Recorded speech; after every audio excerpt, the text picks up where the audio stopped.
पता ठिकाना हमको मिल जाएगा, रास्ता हमको मिल जाएगा, तो रास्ते में दरवाजे बैठ के चिल्लाएंगे तो दया उसको कर रही है दरवाजे पर।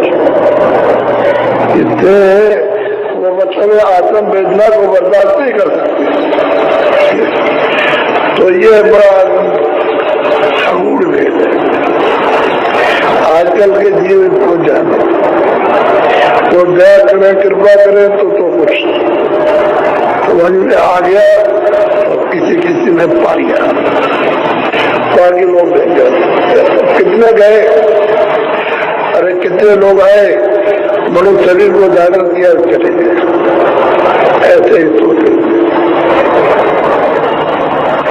अब एक दो प्रयास चले गए, उनकी कोई गिनती है कितने करोड़ चले गए, उनमें से कोई क्योंकि किसी ने जाना ही नहीं कि मेरा घर कहाँ है, मेरा सच्चा मालिक सच्चा पिता कहाँ है। और सत्पुरुष ने सोना, जब ये सब उन्होंने खागा खड़ा कर दिया, खागा कहते हैं नक्शा, ये खड़ा कर दिया और इसमें कहीं कुछ नहीं था, कोई चीज बस एक पलंग तोला, और यहाँ कोई जीव नहीं था, कोई सूरत नहीं थी, कोई पशु नहीं थे, कोई पंछी नहीं थे, कोई आदमी नहीं, सब था। अब ये वास्तव में छाया है, छाया है तभी विकार हो सकती है, सच है। अब इन सबने जब देखा उतारा मालिक ने इनको, तो शब्द पर उतारा, नाम पर, आवाज पर, उस पर उतार करके ले आए तो देखा है कुछ नहीं। अब क्या करेंगे अकेले वहां रहकर, चलो वापस चले अपने देश में, अपने मालिक के पास तो जा नहीं सकते क्योंकि उन्होंने निकाल दिया। चले इसलिए गिर वो निकालो और नई रचना कर दी जाए, तो नई रचना उन्होंने की और उनको निकाल के बाहर किया। और इन सबने उस मालिक की घनघोर तपस्या की, यानी ध्यान किया, आराधना की, घनघोर आराधना की है। और कितने युग और बीत गए, ये गिनती नहीं की होगी, तब वो मालिक तब प्रसन्न हुआ। ऐसे नहीं, ऐसे कैसे हो सकेगा, बहुत। और संत इधर जब आए जगत के, उन्होंने जब जीवों को जगाने का प्रचार किया, अब जीव तो उनको तो विचार में मिल गए और अपने अपने लोक में उन्होंने मसाला मिला करके उनको उसमें बैठा के सबके राज कर लिया जीवों पर। लेकिन ये सबसे छोटा देश है, मृत लोक और स्वर्ग होता है, कुंड और सूक्ष्म लोग, ये छोटा सा देश है। और वो सबसे छोटे बच्चे जो ईश्वर है सत्पुरुष के, उनको सबसे छोटा राज मिला, बाकी का लोगों का बहुत बड़ा बड़ा है। ऊपर में ब्रह्म का, पार्वम का, महाकाल पुरुष का और 12 और है, उनको बहुत बड़ा बड़ा राज मिला, छोटा राज नहीं है, बहुत बड़ा। ये तो एक बूंद के बराबर, और वो तो बहुत बड़ा बड़ा मिला, उसकी क्या उपमा दी जाए, क्या प्रमाण दिया जाए। लेकिन सबसे छोटे यही है, जिनको ईश्वर कहते हैं, खुदा कहते हैं, जिनको गाद कहते हैं, तीर्थंकर, ये सबसे छोटे हैं। और कोई तो जीवात्माओं का भंडार छोटा सा है, घड़े के बराबर, वो इनको दे दिया गया और कहा कि मसाला तुम्हारे पास है, वो हमने सब पहले ही तो उतार दिया, सब लोगों ने सब देशों में, तो तुम अपना अपना मसाला अपने देश का मिला करके उसको बैठा दो, बस ये काम है, यहाँ मसाला मिला। अब सब चीज की तरकीब है, तरकीब से, क्योंकि उसकी व्याख्या करें तो वो दो लगेगी, लेकिन मसाला जल, पृथ्वी, अग्नि, वायु, आकाश मिला के उन्होंने बनाया। और उन्होंने क्या किया कि आद्या महाशक्ति 3 बच्चे पैदा किए, उनका नाम है ब्रह्मा, विष्णु, महादेव।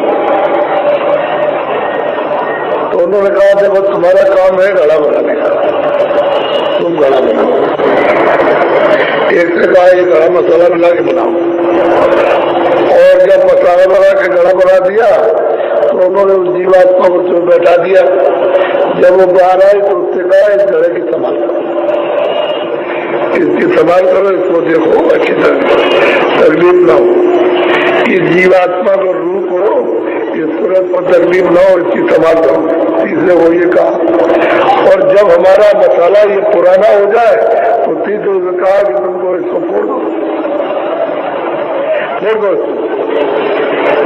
तो तीसरा मसाला ये मसाला फोड़ देगा क्योंकि पुराना हो गया, अब उसमें जर्जर हो गया और वो काम नहीं करेगा। जब पुराना मसाला जर्जर हो गया, जल पृथ्वी अग्नि वायु आकाश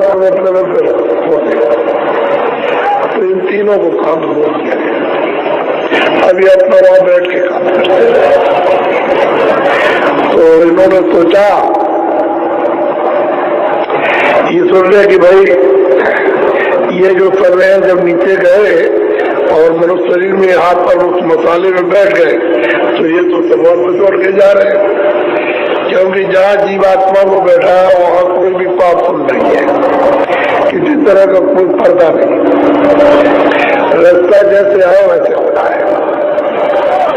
तो रास्ते के दरवाजे कहीं भी किसी भी लोक में बंद नहीं है, सब आदत से अंतर से खुले। तो ये जब यहाँ आए तो पीछे वापस जाने लगे, क्योंकि वो डोरी तो पकड़े थे, जिसको पकड़े थे तो दोनों प्रकार की डोरी थी, एक उधर से जाने क्यों लगे वो आवाज कैसे जाना आगे, एक आवाज ले आ रही है कैसे जा रही। उनको उतारा 16 बच्चों को, तो उनको एक ही आवाज को उतार दिया, बिहार में मैंने ले आई, वापस लेके जाते, वो आवाज उनको नहीं दी। तो अपनी जगह पर टिके हुए सबके सब अपने स्थानों पर, और इनको जीवात्माओं को उतारा तो इनके लिए कि नीचे जाओ और भरा जाओ, कह रहे वहां से उतारने का भी और चढ़ाने का भी। तो अभी जब रास्ते सब खुले थे तो ये सब वापस जाने चले, जैसे मनुष्य शरीर में आए, जैसे माँ के घर से बाहर आए सबके सब योगी विज्ञानी वापस सब सबको देखते हुए नीचे से लेकर ऊपर में सबको जैसे आए विस्तार जैसे हुआ से देखते हुए वैसे देखते हुए, और उनकी आंख बंद नहीं थी, काली बंद थे, नाक भी बंद थी, सब दरवाजे सब खुले थे, रोका टोकी थी नहीं, उस दरवाजे पर कोई चौकी पर रखा नहीं किसी तरह का। तो ले आए थे, घड़ा बनाया और उसमें जीवात्मा को बैठा दिया, और जब इधर आए तो इसलिए कहते हैं सतयुग जोगी सब विज्ञानी, एक नहीं सब, इसलिए सब विज्ञानी, सब परम के अधिकारी, कोई भी यहाँ रह नहीं सकता, सब ऑफिस है, क्योंकि बंधन तो कुछ यहाँ है नहीं। एक खेप गई, दो खेप गई, लाखों करोड़ों अरबों खेपें निकल गई, वापिस पहुंच गई अपने देश में जहां से आई थी। और फिर तो इनको फिक्र हुई कि हमने कितने युग तक तप किया, मालिक का ध्यान किया, और मालिक हमसे खुश हो गए, प्रसन्न हो गए। और उन्होंने कहा कि तुम जो कुछ भी तुम हमसे मांगो, मुँह से वही हम दे देंगे। तो हमने जो मांगा वो दे दिया, हमको रात दे दिया। तो ये सब चले जाएंगे तो रात किस पर गएंगे, फिर अकेले रह जाएंगे। और मालिक फिर उसका ध्यान करो तो कितने युगों तक हो, थोड़ा ना हो, प्रसन्न हो ना हो। अभी तो प्रसन्न हो गया कि तुम्हारे ध्यान से, तुम्हारी सेवा से, तुम जो कुछ भी अपने मुँह से मुझसे मांगो वो भी दे देंगे। तो मैंने जो मांगा अब ये सब वहां पे चले गए, तो हम यहाँ अकेले रहे। तब उन्होंने ये सब सोच विचार करके फिर बंधन लगाया, और ब्रह्मा विष्णु महादेव से कहा कि 3 को तुम अपने जानती, यानी अपने अपने अवतार जमीन पर भेजो। तो तीनों को भेजा उन्होंने, तो उन तीनों ने कहा कि मैं ब्रह्मा का अवतार हूँ, मैं विष्णु का यहाँ पर।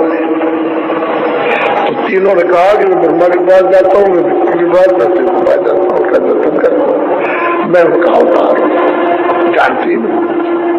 सीधा सीधा उन्होंने कहा, तो उनसे ये कहा, खाजा माँ शक्ति से कि इनसे कहो कि जा करके तप करो, चले जाओ एकांत में मैदान में, वहां तप करो जाते। तो मैदान में चले गए, वहां इनसे कहा समाधि लगाओ तीनों। तो तीनों ने समाधि 50,000 वर्ष तक लगाई, तो दो को तो कुछ नहीं मिला। वो तो समाधि लगाने में असफल है, कुछ नहीं पाया, उसका कुछ इशारा भी नहीं मिला। लेकिन ब्रह्मा ने जो समाधि लगाई वो मिला, तो उनको क्या मिला? आवाज सुनाई दी, आसमान कलमा आए थे, वेदवाणी ब्रह्मवाणी ये सुनाई उनको दी। तो उन्होंने कहा देखो तुम हमारी आवाज सुनते हो? चले हाँ हम सुन रहे। तो हम जो बोल रहे हो समझते हो कि हाँ हम सुन रहे। तो उन्होंने कहा जो बोले सुने। तो जो बोलते गए तो लिखते गए। अब बहुत लोग तो कहते हैं कि पेड़ों की छाल पर वो बात नहीं, वो कोई नहीं कहता था, अनुमान तो सब लगाते हैं, लेकिन वो कैसे लिखा गया वो तो मतलब वही जानते हैं, संतों को तो मालूम है, लेकिन वो कैसे लिखे? 1 लाख श्लोक बोले, 1 लाख श्लोक लिख दिए और 4 खंड बना दिए, 4 अलग भाग कर दिए, उसको है 1 ही लाख। और कुछ नहीं, पाप है पुण्य, सत्य सत्य, न्याय अन्याय, दुख है सुख है, स्वर्ग है वैकुंठ है, ये 4 खाने, 84 दुनिया है, नरक है, ये सब को मतलब उन्होंने उसमें लिखा। और उन्होंने लिखा कि भाई जो कुछ भी ये अच्छा बुरा कर्म करेगा तो हमारे देश का ये विधान है, ये कर्म कर्जा आपके ऊपर लगेगा और तुमको हमारे कर्जे को देना पड़ेगा, हम वसूल करेंगे। सीधा सीधा हम वसूल करें, जो पुण्य कर ला दोगे तुमसे वसूल करेंगे, मैं ब्याज के पाप ला दोगे तो मैं ब्याज करूँ। मैंने उसके लिए 4 खाने, 84 चूड़ियाँ, कीड़ों की जल के जीवों की बनाई, उसमें बंद कर दिया और तुमने भारी अगर कर्म किया, आपको गुनाह कोई पाप, तो मैं वहां नरकों में ले जाकर दुर्गत में सजा दूंगा और वहां वसूल कर। तो मेरे बनाए विधान को बिगाड़ना नहीं। कितने 10,000 उन्होंने प्रचार किया, हर आदमी को, क्योंकि नहीं बताएंगे तो लागू नहीं होगा। वो मालिक बैठा जीवात्माओं का सबका सर्जनहार, तो वो नाराज हो जाएगा, सब संदेश में देगा। तो इसलिए इनके ऊपर जुल्म नहीं कर सकते। कायदा कानून बना दिया कि हम तुमको अधिकार देते, ये उन्होंने बनाया कि पूरा अधिकार तुमको मृत्युलोक में कर्म करने का देंगे, उसमें हमारी तरफ रोक टोक और आदेश नहीं रहेगा। तो उन्होंने अधिकार दे दिया कि आप से मतलब काम से और जिज्ञा से अधिकारी से मन से चित्त से जो चाहो और बुद्धि से जो सोचो, जो चाहो, जो भी अच्छा बुरा चाहो तुम्हारी खुशी आएगा। और किसी को गाली दो, किसी को मारो, चोरी करो, डकैती करो, कत्ल करो, और किसी को खाना खिलाओ, पानी पिलाओ, आराम से रखो, आराम से बोलो और सेवा करो, वो तुम्हारे हम उसको सबको लिखेंगे, ये पुण्य ये पाप हमारे लिखा जाए। उसका नाम लो अधिकार दे दिया, बच्चों को पूरा आज भी अधिकार है, लोगों को कुछ नहीं दिया। इसलिए उन्होंने कहा उसी में जो 4 कर्म बनाए कि हमको इतना अधिकार नहीं है जितना हमने मनुष्यों को अधिकार दे दिया इस जीवन को। हमने इस पर कोई झूठ नहीं किया, हमने तो 10,000 वर्ष तक ये प्रचार किया कि मनुष्यों का विधान बन गया और ये है पाप और ये। तब उन्होंने ये कहा कि काल रूप में सर पर भाई ऐसा कहते हैं भाई, और तुम कर्म पर दाता, मैं सूरज कर्मों का फल देता हूँ, मेरे लिए कोई